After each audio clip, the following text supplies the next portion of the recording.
ওগে মাগে দেখতেই পেয়েছো বন্ধুরা, সবাই কহো যে চায়নার বেটি ছেলেরা কেন সুন্দর। তো আগে এই রেসিপিটা দেখো, তাহলে পরে বুঝতে পারবে যে ওরা কি খায়, কি থেকে সুন্দর। তো এগুলো যে দেখতে পাচ্ছ, এগুলো ডিমের ভিতরে ছেড়ে দিলে মাছটিকে, জিন্দা মাছটিকে ছেড়ে দিলে, এখন ডিমকে দিয়ে দিলে মাছ খাওয়ার লাগে। তো এই ভ্লগটা কিনা, এই ভ্লগ ভিডিওটা তোমরা পুরোপুরি দেখো, তাহলেই কিন্তু মজা পাবে। শেষেও মজা আছে কিন্তু, তো স্কিপ করবে না আর কাটাকুটি করবে না, পুরো ভিডিওটা দেখতে থাকো যে ও কী থেকে কী করে। এগুলো আবার দিকে ধনে পাতা, বুঝতে পারলে ওরা কোন ধনের পাতা খেয়েছে দেখো, আর আমরা কোন গেলা খাই।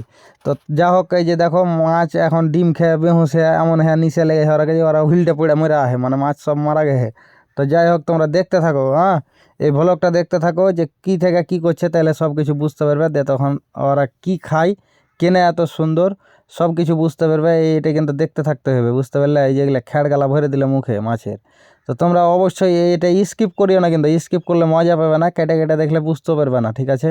ওরা কিসের এত অর্ঘে স্কিন লাইট, মানে কেন এত স্কিন হয়ে থাকে অর্ঘে। তো দেখতে পেয়েছো ওই যে এখন ডিম খেনিতে মশলা টশলা দিয়ে দিলে, লবণ টবণ দিয়ে এখন কী যে করবে, ডিমের চিতাই করবে না কি করবে কে জানে। তো যত রকমের মশলা লাগে সব কিছু দিয়ে দিলে, দিয়ে মিক্সচার করে দিছে, এখন কী যে করবে ওরা ভালো জানে। তো যাই হোক, তোমরা কিনা এই ভ্লগটা শেষ অবধি দেখো, কিন্তু অবশ্যই স্কিপ করিও না প্লিজ বন্ধুরা। তোমরা এটা তোমার লেগে ম্যানেজ করনো যে সবাই কয়ে থাকো যে চায়নার বেটি ছেলেরা কেনে এত সুন্দর।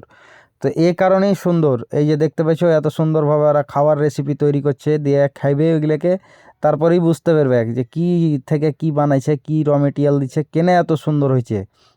আর আমরা কি খাচ্ছি যে আমরা সুন্দর হতে পারি না।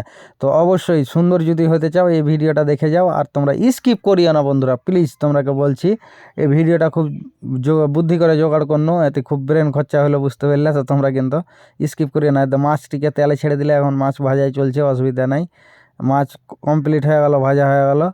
তো যা হোক, তোমরা অবশ্যই এটা শেষ অবধি দেখো প্লিজ, হ্যাঁ শেষ অবধি তোমরা দেখো, তাহলে বুঝতে পারবে। এই গাজর মাজর টমেটো মেলায় কিছু কিছু করছে ও। তো যাই হোক, মানে এই যে সুন্দর দেখতে পাচ্ছ এই চাস্তো বহিনকে, এই চাস্তো বহিনের মতন চেহারা হয়ে যাবে তোমরা যদি এগুলা খাও, ঠিক আছে। তো দেখতেই পাইছো কি যে এখন বানাইছে, স্যালাড করবে না কি করবে কে জানে এগুলা। তো গাজর কেটে নিলে, এখন কাটছে টমেটো, দেয়া সবকে মিক্সচার করবে না কি যে করবে এই চাস্তো বহিন। তো যা হোক, চাস্তো বহিনকেও ধন্যবাদ এত সুন্দরভাবে হারাকে বুঝিয়ে দেওয়ার লেগে। তো তোমরা অবশ্যই এটা শেষ অবধি দেখো কিন্তু, হ্যাঁ যদি শেষ অবধি না দেখো দোস্ত, তো মজাই পাওয়া যাবে না। তো যত হাত দোষ বন্ধু আছো, সবাইকে একটাই রিকোয়েস্ট যে তোমরা অবশ্যই এই ভ্লগটা শেষ অবধি দেখো, একদম মাছগুলাকে ভেঙে ভেঙে কী যে করবে কে জানে, খেয়ে নিবে না ভাজবে না রান্না করবে না কী যে করবে। চাস্তো বহিন তুই কী করবি রে, একবার কহানা রে চাস্তো বহিন, খালি মাছ ভেঙে ফেলে দিলি সব রে। আর দর্শক বন্ধুরাকে কিছু কহা তুইও রে বন্ধু, এই যে এখন কী করে দিলে, সানা করে দিলে লাহে দিয়ে পানি ঢেলে দিলে। তো তোমরা কিন্তু অবশ্যই এটা শেষ অবধি দেখো, তাহলে মজা পাবে, বুঝতে পারলে, জানতে পারবে, এইভাবে রান্না করে খাবে, একদম চাইনিজের মতন সুন্দর হয়ে যাবে চেহারা, বুঝতে পারলে এগুলা খাবার খেলে। দেখো ওরা কি করে, ওরা তো পোকা মাকড় তা বেলে খেয়ালায় নাকি। তো যাই হোক, এই যে রেসিপিটা দেখো, এইভাবে রান্না করতে শিখো, আর খাওয়ার একদম চেহারা হয়ে যাবে উজ্জ্বল, একদম সেই লেভেলের, একদম ফর্সা হয়ে যাবে, বুঝতে পারলে। ওর খাবার গালা দেখো কীভাবে ওরা বানায়।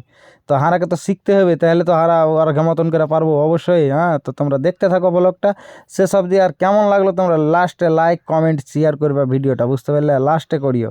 তো এই যে ও মনে হয় রান্না হয়ে গেছে নাকি, ও টেস্ট করে দেখছে, কি খুব সুন্দর হয়েছে নাকি রে চাস্তো বহিন। আরে কিছু তো কহা, তুই খালি গ্যাপ গ্যাপ গ্যাপ গ্যাপ করে খাইয়ে লিলি। আর দর্শক বন্ধুরাকে কিছু কহা, ও লেখ লেগি কোনটা ও ক্যাল ক্যাল ক্যাল ক্যাল করে ওই একলা একলা ভরে